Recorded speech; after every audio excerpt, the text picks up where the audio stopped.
and walking some more. But why? Oh, he'd seen a horse, a beauty, a bright bay with an arch to her neck, and that joyous way of moving that made the world seem, for a moment, not such a vile place. She'd put him in mind of Carnelian, one of the horses he'd seen to on the estate in Mandio, and he'd had the stupid sentimental idea that she must be some relation. He'd longed to admire her, to stroke her glossy flanks, handle her delicate head, and have her nose in his hands, and blow her sweet breath into his neck. And he'd wanted it so much and so drunkenly, he'd followed her out of town and along the royal highway. He'd lost her when her rider put her to a canter down a side road, but he'd carried on, doggedly, in the way of drunks who will not leave something alone.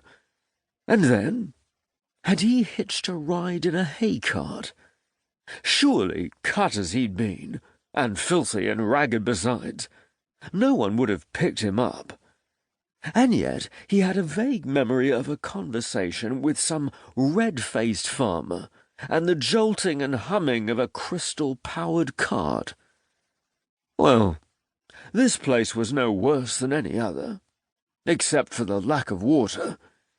He tried to moisten his lips, but his tongue was like leather. The ditch was dry, but for a small puddle of bright green ooze. Small flies skated across the surface. He wasn't that desperate. Not yet. He pissed behind the tree and set off along the road at a shamble. A haze of dust lay over the sun, and the countryside seemed to hunch as if waiting for a blow. It was the 3rd year of drought. People said it was sorcery. They said the court sorcerer, Morgrim, had stolen all the rain clouds away by magic. What benefit a hungry, bone-dry country could be to a bloke like Morgrim, Fenn could not imagine, unless it gave the sorcerer pleasure to see folk suffer. And the government did nothing to get rid of the bloke. Maybe they were too scared of him, or they were in on it too. Aye, that would be it. They were all rotten at the top. If Fenn could find a village, it would likely have a water cart like the one at Enno, because maybe they weren't all rotten at the top. This new Queen Aramella had been carting in water to the hardest-hit areas.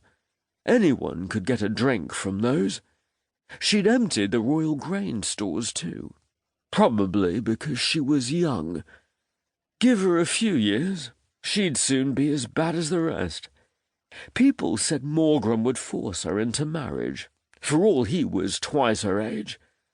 Or was it that he wanted to depose her and take the throne for himself? Whichever, that would soon put paid to things like free water and cheap bread. Ah, there, a white farmhouse, set in a stone-walled yard and surrounded by the green rows of a vegetable garden. Next to the garden stood a pen containing 6 black cows. Water. Food. Fenn reached the farm lane, lined with a post and rail fence. A neat painted sign read, "To Rolling Hill Farm." Daft, since the whole area was as flat as a frying pan. Ah, but the question was whether he should risk it. Tempers were short because of the drought. The tempers of farmers were especially frazzled. He'd had dogs set on him at farms for just showing his face. But there were no signs of a village, and his body was screaming for water. He walked along the lane. Up near the yard some bean vines seemed to have been trampled. Happen a cow had got loose. Perhaps he could offer to fix a fence. At the yard entrance he paused, half hidden behind the stone wall. The house, solid and square with a flat roof, was set at the back of the yard. To the left stood a barn. No horses in it, naturally, just the dull sheen